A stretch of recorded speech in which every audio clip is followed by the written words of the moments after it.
Sanctus, Sanctus, Sanctus Dominus Deus Sabaoth. Bapak, Ibu, dan saudara-saudariku yang terkasih dalam Tuhan kita Yesus Kristus, salam sejahtera untuk kita semua. Berkat Allah yang Maha Kuasa senantiasa menyertai kita. Marilah kita mendengarkan dan merenungkan bacaan-bacaan kitab suci hari Jumat tanggal 13 Februari tahun 2026. Dalam nama Bapa dan Putra dan Roh Kudus. Amin. Bacaan pertama dari kitab pertama Raja-Raja bab 11 ayat 29 sampai 32, dilanjutkan dengan bab 12 ayat 19. Pada waktu itu, Yerobeam, seorang pegawai Raja Salomo, keluar dari Yerusalem. Di tengah jalan ia bertemu dengan Nabi Ahia, orang Silo, yang berselubung kain baru. Hanya mereka berdua yang ada di padang. Ahia memegang kain baru yang ada di badannya, lalu dikoyakannya menjadi 12 koyakan. Ia berkata kepada Yerobeam, "Ambillah bagimu 10 koyakan, sebab beginilah sabda Tuhan, Allah Israel. Sesungguhnya aku akan mengoyakkan kerajaan itu dari tangan Salomo dan akan memberikan kepadamu 10 suku.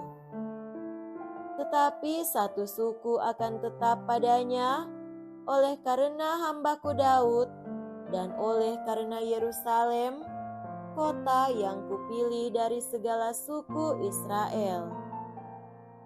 Demikianlah orang Israel memberontak terhadap keluarga Daud sampai hari ini. Demikianlah sabda Tuhan. Syukur kepada Allah.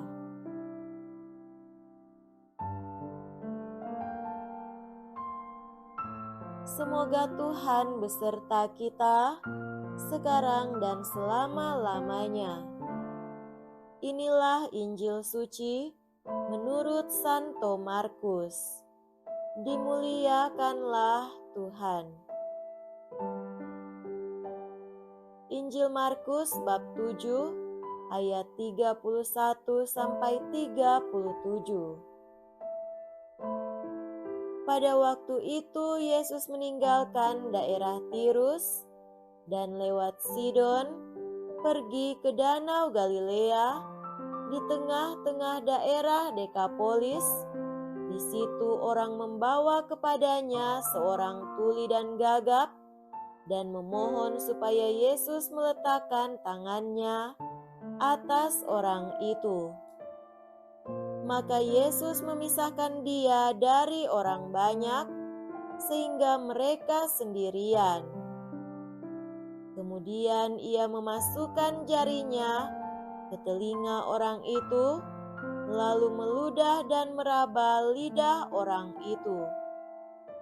Kemudian sambil menengadah ke langit, Yesus menarik nafas dan berkata kepadanya, "Efata," artinya terbukalah. Maka terbukalah telinga orang itu, dan seketika itu terlepas pulalah pengikat lidahnya, lalu ia berkata-kata dengan baik. Yesus berpesan kepada orang-orang yang ada di situ supaya jangan menceritakannya kepada siapapun juga. Tetapi makin dilarangnya mereka, makin luas mereka memberitakannya. Mereka takjub dan tercengang dan berkata, "Ia menjadikan segala-galanya baik. Yang tuli dijadikannya mendengar, yang bisu dijadikannya berbicara." Demikianlah sabda Tuhan. Terpujilah Kristus.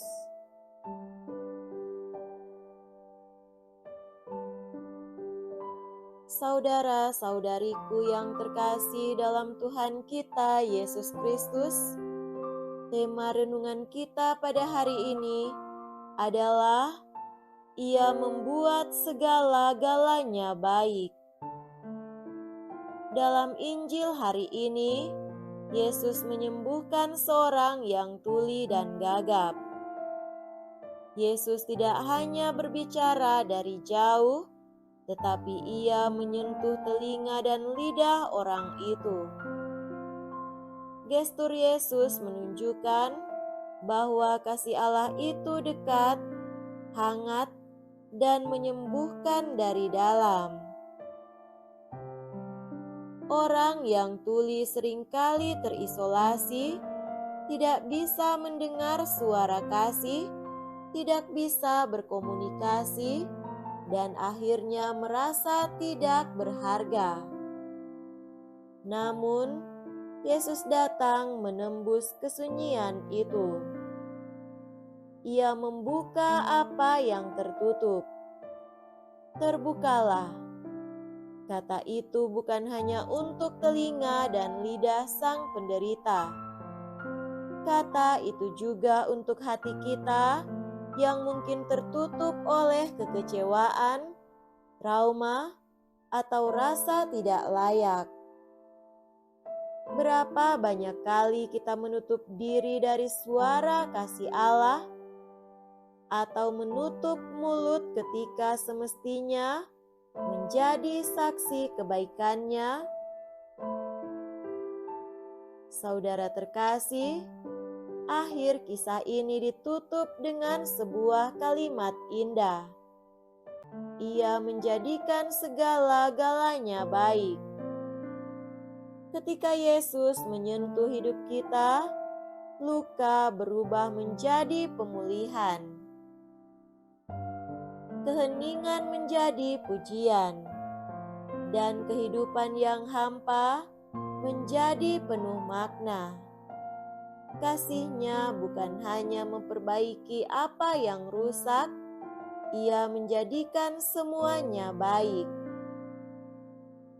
Untuk kita semua, marilah kita berikan diri kita dan berani membuka hati untuk disentuh kasih Allah, baik melalui firman-Nya, sakramen, maupun lewat nilai persaudaraan yang kita hadirkan dalam keseharian. Jadikan hidup dan kehadiran kita menyentuh hidup orang lain, berani berinisiatif menyapa orang lain, siap menjadi pendengar yang siap mendengarkan sesama, tersedia dan siap menemani yang terabaikan. Marilah kita gunakan lidah kita bukan untuk menghakimi, tetapi memuji Tuhan dan menguatkan sesama, sehingga bukan kutuk yang kita berikan, melainkan berkat yang selalu kita tawarkan. Percayalah, apapun yang sedang kacau dalam hidup kita hari ini, di tangan Yesus akan menjadi baik. Semoga demikian. Amin. Dalam nama Bapa dan Putra dan Roh Kudus. Amin.